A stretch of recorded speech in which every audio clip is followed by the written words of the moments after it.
Aujourd'hui, on n'a pas de maire. Tout est illégal aujourd'hui. Parce qu'une délégation spéciale, si vous devez être obligé de l'installer, c'est pour 6 mois. Après 6 mois, elle ne doit plus exister. Ce sont ces délégations spéciales qui sont installées par Mamadi Doumbouya. Dire que la Guinée est la deuxième puissance économique de la sous-région, ça ne ressemble pas à un mensonge, mais simplement à un manque de bonne volonté. Bienvenue sur Chronique Guinée 224. Ici, nous partageons avec vous les moments forts de l'actualité guinéenne, sans filtre ni détour. Abonnez-vous pour rester connecté à l'essentiel. Ce que je dis simplement, c'est qu'on est en train d'exagérer quand il s'agit de la fixation des cautions dans notre pays. Il faut rappeler pour l'histoire que les élections de 2005, les dernières sous le général Lansana Conté, les cautions, je crois, tournaient autour de 50 millions de francs guinéens. On peut dire qu'on pouvait les augmenter légèrement pour tenir compte de certains facteurs économiques, l'inflation par exemple. Mais en 2010, 5 ans après ces élections-là, la folie de vouloir empêcher certains de participer au débat, de conquérir le pouvoir parce qu'ils ont de meilleurs programmes, cette folie a commencé à s'exprimer. On est allé de 50 millions à 400 millions. Ça avait été critiqué parce qu'on n'est pas là pour chercher celui qui a de l'argent, même quand on sait qu'il l'a volé.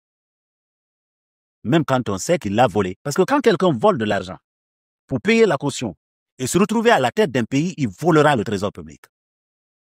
Alors, nous avons dénoncé cela et beaucoup de Guinéens l'avaient dénoncé.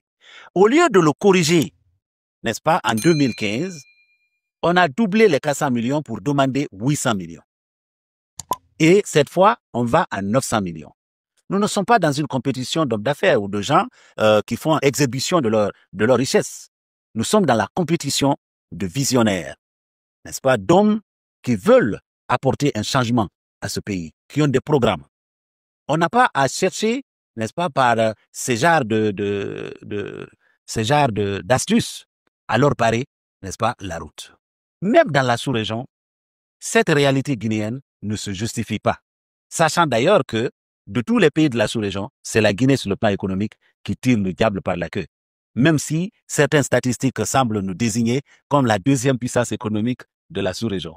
Ça fait rire, parce que pour celui qui connaît le niveau de vie du Sénégalais, celui qui connaît le niveau de vie du Ghanéen, celui qui connaît le niveau de vie, n'est-ce pas, du Béninois, du Libérien ou Léonais, dire que la Guinée est la deuxième puissance économique de la sous-région, ça ne ressemble pas à un mensonge, mais simplement à un manque de bonne volonté.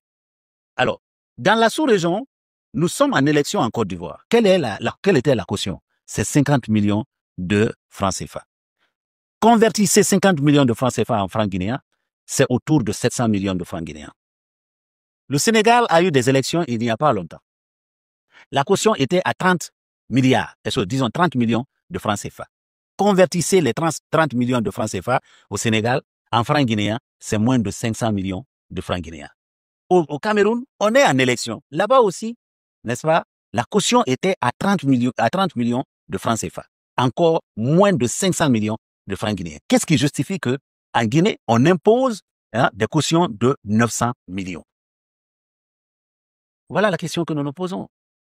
Maintenant, pour ce qui concerne le plafonnement, il est clair que avec la situation que nous vivons actuellement, par la façon dont l'économie est en train d'être gérée sous le CNRD, n'est-ce pas?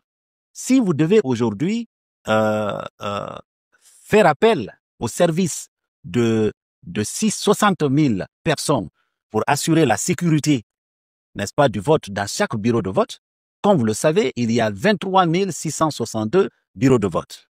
Si vous avez besoin de 2 délégués par bureau de vote, vous avez près de 50 000 personnes à mobiliser. Il y a au moins 16 000 centres de vote. Là aussi, il faut avoir des gens pour superviser, pour ne pas que vos voix soient volées. Alors, ça vous fait plus de 65 000 personnes qui vont être mobilisées. Ça, on ne parle pas de la campagne. On ne parle pas, n'est-ce pas, de tout ce que vous allez imprimer comme document de communication, etc., etc. Rien que la dimension importante de la sécurité du vote, si vous choisissez de payer 200 000 francs guinéens à chaque délégué, ça vous met déjà au-dessus de 10 milliards. Donc, lorsque nous regardons, n'est-ce pas, les 40 millions, compte tenu de cette réalité-là, ça sera peut-être à chacun de faire de se définir un ordre de priorité, mais ça peut quand même se comprendre. D'accord. Vous savez, quand on a dit à certains de nos compatriotes, surtout de la société civile, ces gens-là, ils nous trompent. Ils trompent le peuple. Quand on a dit aux gens que cette constitution, ce n'est que de la trahison, les gens ont pensé que c'est parce qu'on est des opposants qui ne sont jamais satisfaits. Et non, c'est parce qu'ils ne veulent pas de candidature indépendante. Alors, maintenant, on a la candidature indépendante. Ils ne savent pas qu'est-ce que ces gens-là avaient dans leur mallette. Ils avaient pensé à la candidature indépendante, mais à leur candidat. Sinon, il paraît qu'au CNT, on avait voté le code électoral pour que le parrainage soit citoyen. Autrement dit, madame, vous voulez que monsieur X ou madame Y soit candidat ou candidate, vous pouvez remplir la fiche pour dire « je souhaite qu'il soit candidat ». Maintenant, on définit un pourcentage ou le nombre de citoyens qui doivent faire une telle expression pour dire « oui, tel peut être candidat indépendant ». Mais on attend que le texte soit adopté, on a fait d'autres coutou-coutou, et puis finalement, on nous dit « ah, c'est les maires ». Aujourd'hui, on n'a pas de maire. Tout est illégal aujourd'hui. Parce qu'une délégation spéciale, si vous devez être obligé de l'installer, c'est pour 6 mois. Après 6 mois, elle ne doit plus exister. Ce sont ces délégations spéciales qui sont installées par Mamadi Doumbouya. Ce sont ses employés directs. Vous croyez que même si un président de la délégation spéciale aimerait que mon frère Ben, Dr Ben Youssouf, que j'ai vu pleurer sur les réseaux sociaux, même si un président de directeur de délégation spéciale avait l'intention vraiment de parrainer mon frère, il va oser le faire? Mais pas du tout. On n'est pas en train de construire la démocratie. On est dans un processus de confiscation de pouvoir pur et simple. Alors, cela a réveillé déjà certains, n'est-ce pas, qui avaient commencé à penser que c'était une innovation du siècle que de permettre les candidatures indépendantes. La candidature indépendante en Guinée, ça s'appelle CNRD. Merci d'avoir suivi Chronique Guinée 224. Likez, abonnez-vous et partagez.